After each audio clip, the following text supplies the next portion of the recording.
Hi guys, and for today's video guys, this is a brand new video and ito ay papunta tayo sa ating sadya, charot. So dito banda guys ay hindi masyadong traffic, so pero sa harap ay nagkumpul-kumpul na sila, pero hindi naman ako masyadong nagmamadali dito kasi ito ay uwian, kaya chill lang muna ako dito.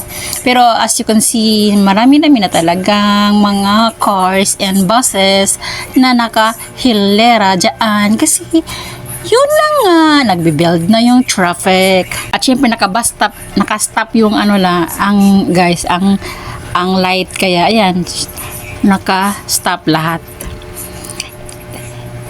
Kasi ito guys ay labasan na ng lahat, mga estudyante, lahat na ng mga nagtatrabaho. So ayan na, nagkumpul-kumpul.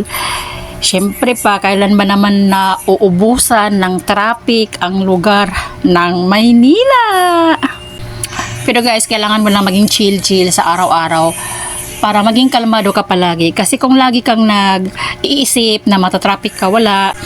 Kaya pangiti-ngiti ako guys, kahit alam ko naman na late na talaga ako. Pero okay lang din yan kasi lafang naman ang ating pupuntahan, pagkainan. Kasi guys, inimbita ako ng isang kaibigan na nagbe-birthday. Kaya ang pupuntahan ko ay kapag kain. Pero okay lang naman dito kasi niya hiniheld ang kanyang small birthday celebration.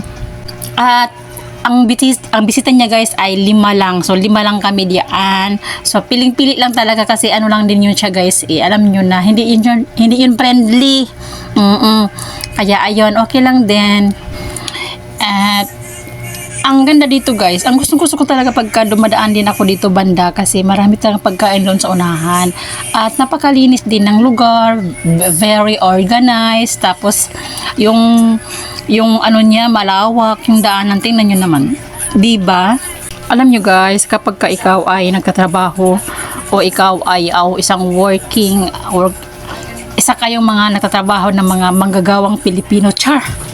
Mahalaga talaga ang bawat oras, mahalaga ang bawat minuto kasi pagka kunting late na lang yan dyan guys, ay malaki ng kawalan yan sa inyong sahod. So ayan guys, kailangan natin sumubay sa tugtog.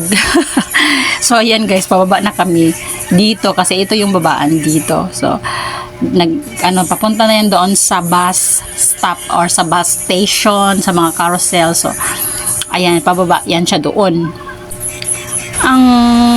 Ang mga ganitong mga style guys na pang araw-araw ay common na talaga para sa akin. Kaya chill na lang, patawa-tawa lang tayo kahit alam na natin na pagod na talaga tayo, di ba? At matutuwa talaga ako pagka nakasakay ako guys ng bus tapos may upuan. Grabe talaga yung ang tuwa ko. Kasi nakakapagod kaya guys na nakatayo ka pa tapos galing ka pa sa biyahe, di ba? And so much for this one guys. Bye for now and thank you so much for watching. See you on my next vlog.